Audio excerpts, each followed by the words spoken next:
Olá e bem-vindos ao InnovNation. Eu sou sua apresentadora Lynn Plaufmeier e obrigada por estarem conosco. Primeiro, nossos destaques.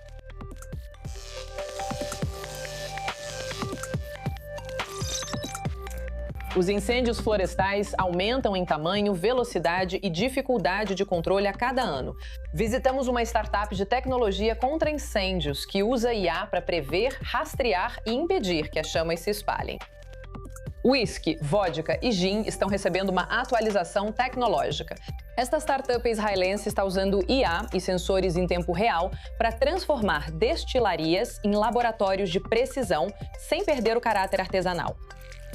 E o WhatsApp está abandonando a regra de um número de telefone por conta. Em breve, os usuários poderão se conectar usando nomes de usuário, em uma grande mudança para mensagens mais privadas e flexíveis.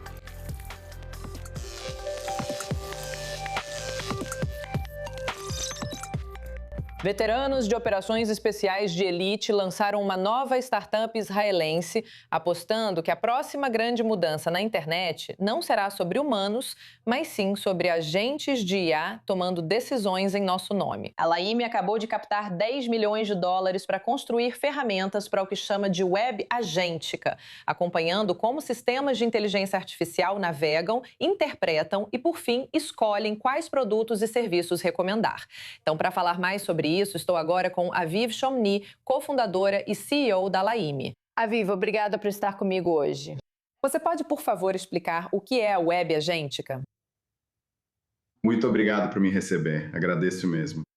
Bem, sim, pense na web que todos nós usamos hoje como uma web que é controlada por nós, humanos. Nós tomamos as decisões sobre quais sites acessar, em quais produtos clicar. Mas quando você está usando o ChatGPT, Perplexity, Gemini, Claude ou qualquer uma dessas ferramentas de busca com IA, você basicamente está ativando agentes que estão navegando e tomando decisões em seu nome. Esta é uma nova forma de interagir e perceber informação na internet. A web agêntica é só uma plataforma que permite isso. Então, é uma maneira relativamente nova para nós consumirmos informação. Como exatamente a Laime funciona?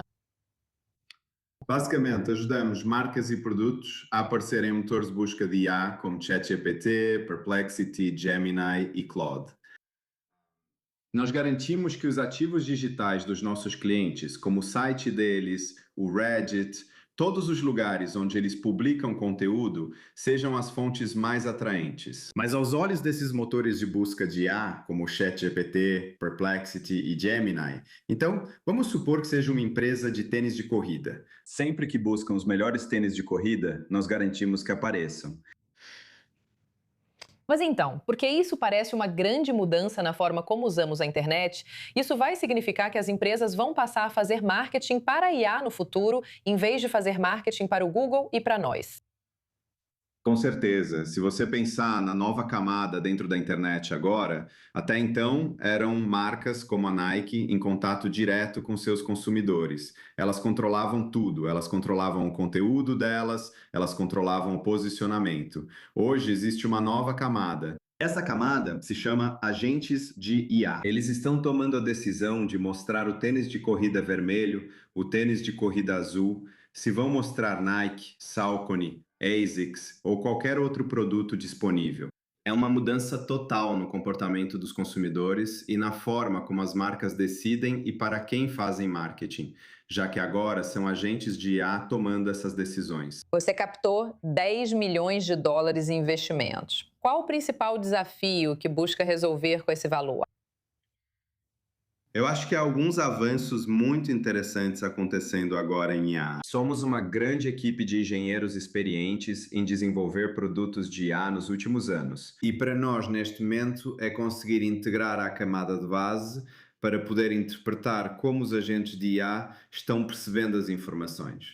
A principal destinação dos fundos é essencialmente construir uma tecnologia inovadora sobre como os agentes de IA estão percebendo as informações. E é nessa direção que estamos seguindo. Desejamos sorte para você, aqui dos estúdios da i24 News, Aviv Shomni, cofundadora e CEO da Laime. Obrigada por estar conosco hoje. Muito obrigado. Todos os anos, estima-se que quase 1.000 acres de terra queimam em incêndios florestais ao redor do mundo. Com as mudanças climáticas causando o clima mais quente e seco, o número de incêndios extremos deve continuar crescendo. Mas será que o próximo incêndio florestal pode ser contido antes mesmo de se espalhar? Uma startup israelense diz que sim, e o segredo não são câmeras, é o som. Seus sensores detectam o barulho de uma chama em minutos, permitindo que as equipes cheguem antes do desastre. Nossa apresentadora e correspondente Natasha Kirchhoff teve acesso exclusivo e até ajudou a colocar o sistema à prova.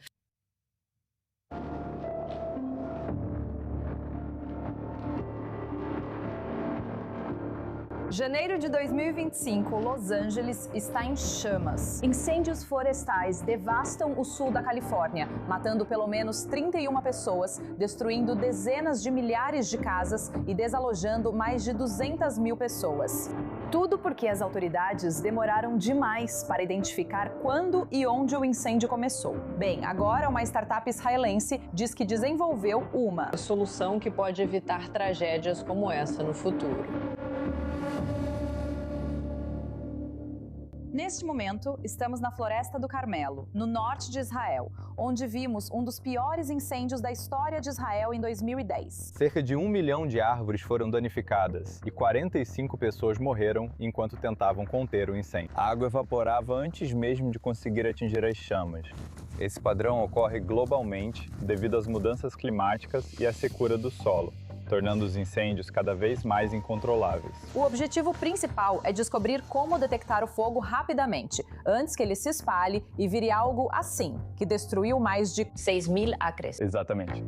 Esta é a doutora Genia Yurkovsky. A equipe dele criou o FireWave, sensor acústico com IA que escuta e detecta incêndios florestais em minutos. Isso porque as câmeras dependem de ver a fumaça, mas o som se espalha em todas as direções assim que a combustão começa. Sim, este é um dos nossos sensores. Aqui está o próprio sensor. Nós detectamos o fogo com esses sensores e aqui está o painel solar para carregar os sensores. E ele pode ficar na árvore por 5 anos sem precisar de manutenção. Só enviará notificação se houver um incêndio. Estamos baseando nossa detecção no som. Em quanto tempo um sensor como esse consegue detectar um incêndio? Geralmente, detectamos um incêndio em 2 ou 3 minutos. O sensor se conecta a um app acessível no celular ou computador e, ao detectar incêndio, envia um alerta instantâneo ao seu dispositivo. Agora começa a parte divertida. Vamos acender um pequeno fogo para testar a rapidez de detecção do sensor. Prometo que seremos o mais cuidadosas possível, tá? Isso é tão divertido. Também vamos marcar o tempo. Ok, vamos começar às 11, basicamente. Vamos esperar para ver quanto tempo o sensor de onda de fogo leva para detectar o som.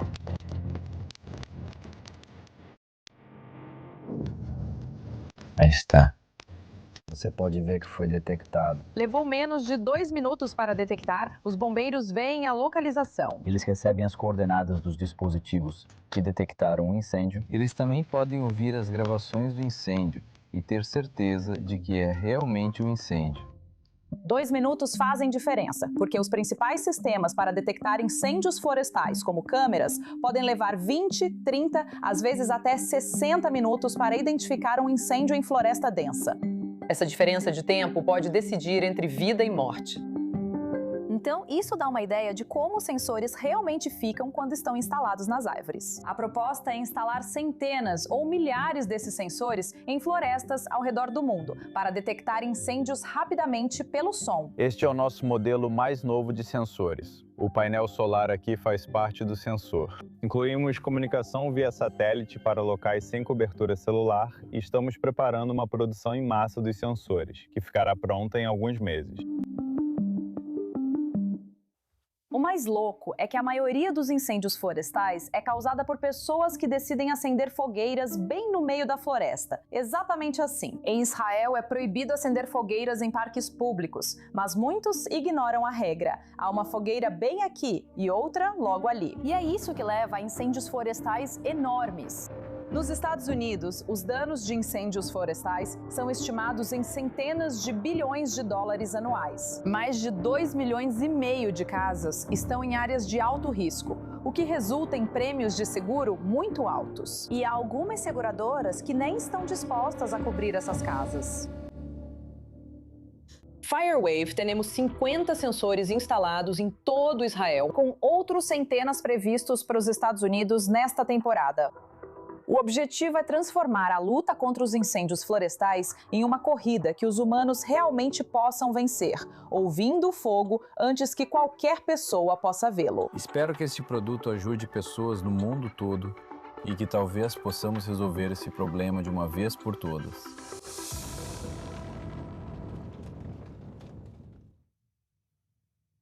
Natasha Kurtika li agora de um ofício centenário a tecnologia de ponta. Uma startup israelense está trazendo inteligência artificial para o mundo do whisky, vodka e destilados premium, usando dados em tempo real e sensores inteligentes para monitorar cada gota do processo de destilação, onde antes a tradição dependia do instinto, agora está recebendo uma ajuda digital. Então, para saber mais, agora recebo no estúdio Nathalie Harari. Nathalie, muito obrigada por estar aqui comigo. Obrigada por me convidar. Você é a CEO da First Still. Então me conte, a destilação é um dos processos de fabricação mais antigos do mundo. Então por que a IA está pronta para entrar nesse processo agora?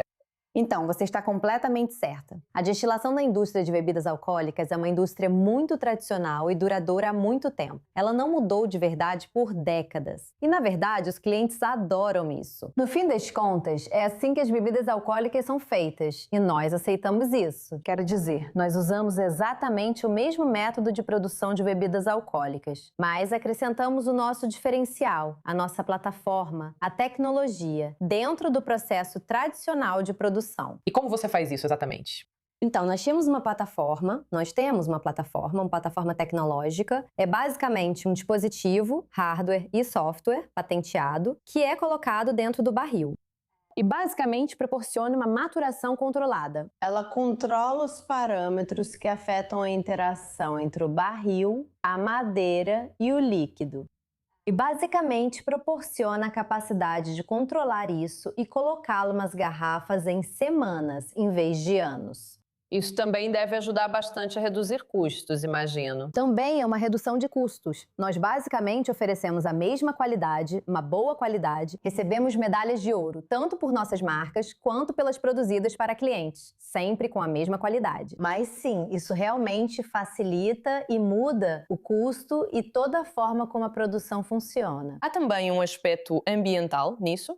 Na verdade, sim. O que basicamente podemos fazer é destilar tudo e produzir bebidas alcoólicas. Então, nós trabalhamos com nossos clientes finais, que podem ser cervejarias, vinícolas e outros produtores, e podemos usar seus resíduos ou produtos fora de especificação ou mudar a forma como eles produzem. Destilamos isso em novos produtos e levamos ao mercado, basicamente usando os resíduos deles para isso. As pessoas podem ser bastante fanáticas por destilados. Também é um produto muito ligado à cultura. Então, também existe alguma crítica quando se trata de trazer tecnologia para um processo tão antigo? Sim, então, com grande quer dizer, se formos para novas tecnologias para transformar mercados tecnológicos tradicionais, sempre há pessoas que olham para isso de forma diferente.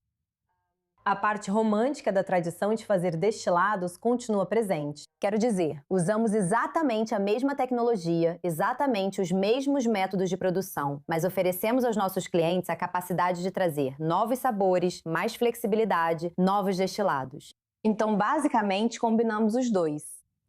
E essa é uma empresa israelense, vocês foram fundados aqui em Israel. Há também uma grande oportunidade global para os alambiques? Para alambiques, sim. Então, quando fomos fundados aqui. Nossa destilaria, ou a principal, fica no norte de Israel. Mas agora, então, nos primeiros anos, ainda trabalhávamos aqui.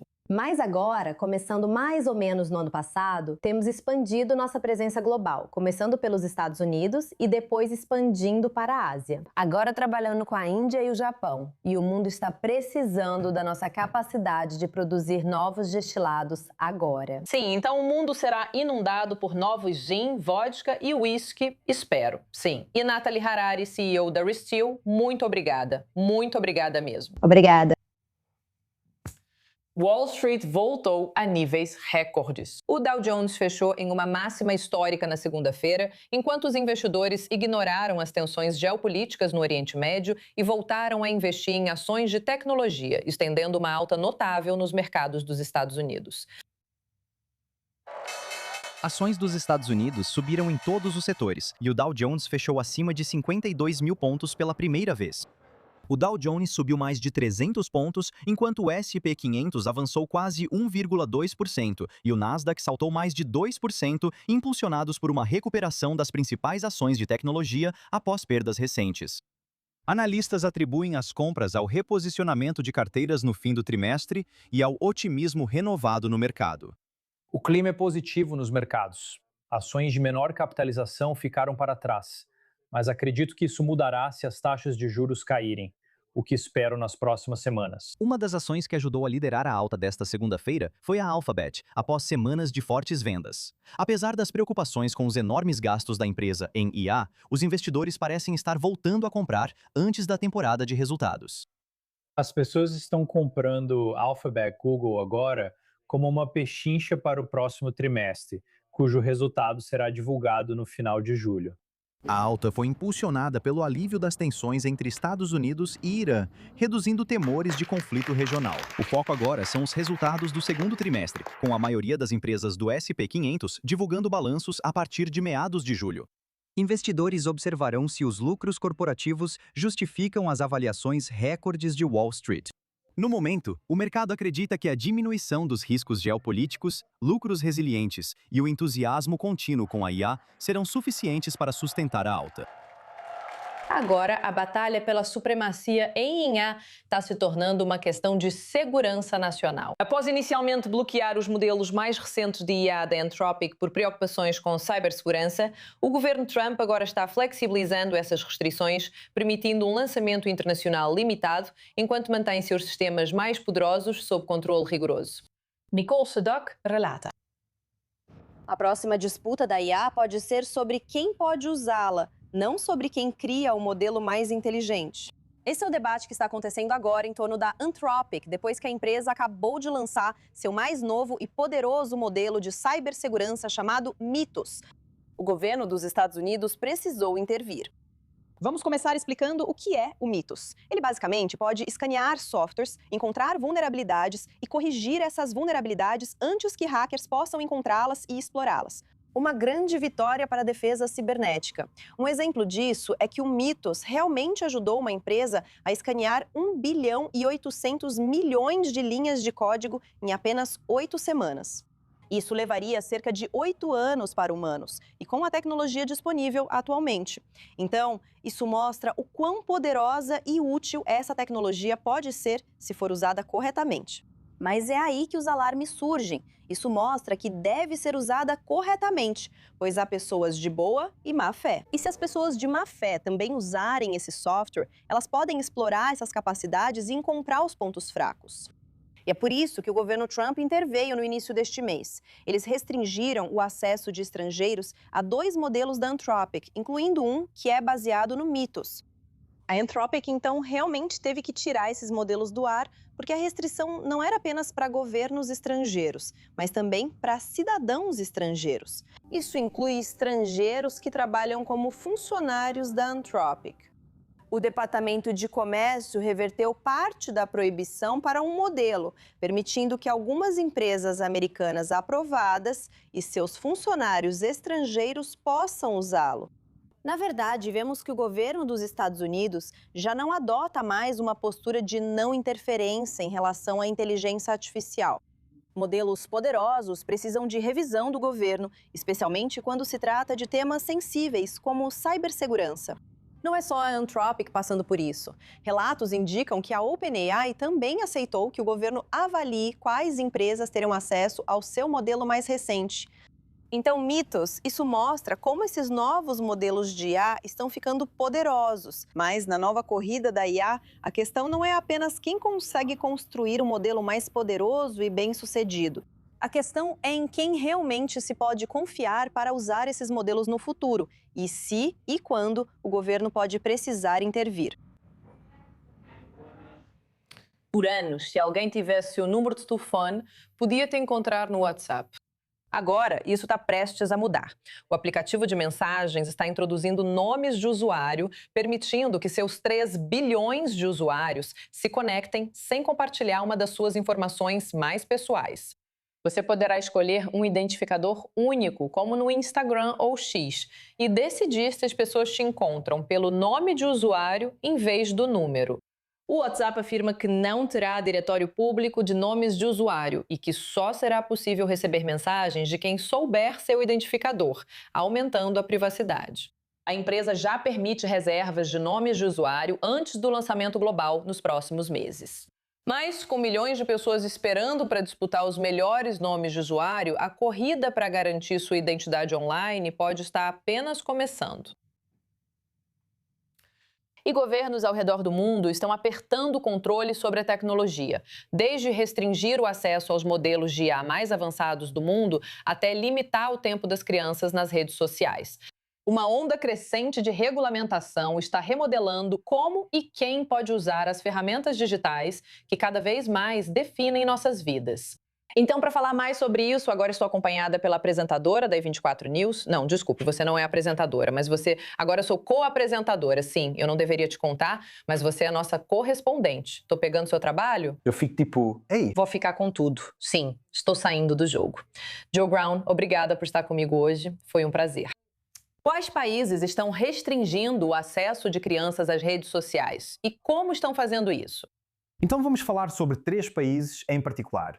3 países meio parecidos, mas em fases diferentes da proibição das redes sociais.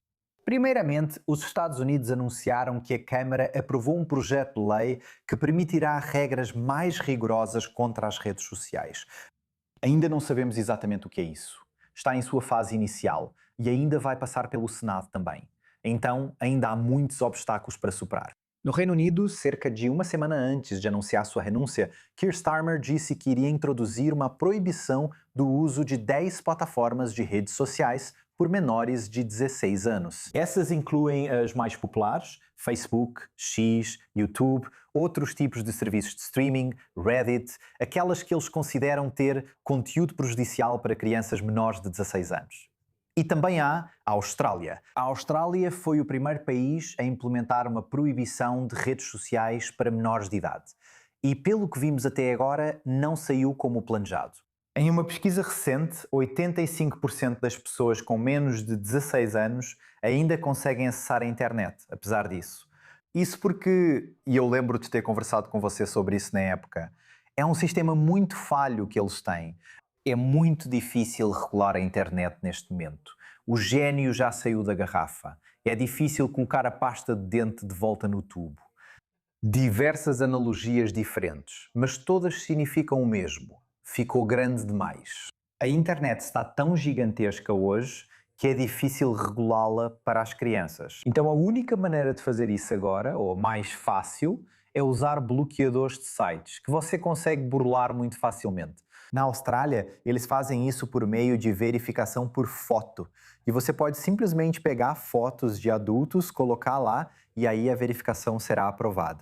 Alternativamente, você pode usar VPNs para esconder sua localização, colocar em outro lugar e assim consegue burlar essas restrições mais uma vez. Então isso virou responsabilidade das empresas de tecnologia. O governo australiano anunciou que vai dobrar a multa para as gigantes de tecnologia que tentarem burlar as regras. Porque mesmo que essas grandes corporações digam que querem proteger e resguardar suas crianças, elas representam uma grande parte da sua base de consumidores. E se formos um pouco cínicos sobre isso, talvez seja a base mais maleável deles. É a mais influenciável, a mais impressionável. Eles conseguem direcionar o marketing para elas cada vez mais do que para os adultos. Então, enquanto eles tentam implementar esses bloqueadores para as redes sociais nesses outros países como o Reino Unido e os Estados Unidos, se eles seguirem o método australiano, provavelmente vão enfrentar alguns problemas. É um sinal de que grandes empresas de tecnologia estão perdendo o público, exceto talvez as crianças que ainda querem estar lá, mas principalmente adultos e legisladores. Eu não necessariamente concordaria com isso, porque se você olhar a quantidade de uso que esses aplicativos de redes sociais têm entre os adultos, ainda está crescendo. Eles ainda estão nesses sites e ainda estão expostos a conteúdos prejudiciais. Também houve momentos em que eu sentei aqui e falei com você sobre pessoas que usaram chatbots como o ChatGPT e isso destruiu a vida delas. Fez com que elas pensassem que estavam conversando com um ser humano consciente e que essa pessoa estava pedindo que elas realizassem tarefas. As redes sociais em particular e a internet como um todo também podem ser lugares muito, muito perigosos. É como uma droga. É tão viciante quanto drogas e pode causar efeitos colaterais graves. O Reino Unido anunciou lei para menores de 16 anos. Porque eles foram pressionados por familiares, parentes enlutados de crianças que tiraram a própria vida ou que foram aliciadas online e morreram por causa desses aplicativos de redes sociais. Então, há uma grande quantidade de problemas com isso, com as redes sociais como um todo e com os planos de bloqueá-las. E, no total, até ao momento, não parece que isso será resolvido tão cedo. E especialmente com Keir Starmer talvez renunciando, ou ele renunciou, ele não vai. Ele não vai levar isso adiante. Ele não vai. Não. Tudo bem, talvez no futuro. Por enquanto, a correspondente Joe Brown, muito obrigada. Encerramos por hoje. Sou Lynn Bachmeier. Junte-se a nós na próxima semana para um episódio inédito de End of Nation. Obrigada por assistir e um ótimo dia de Tel Aviv.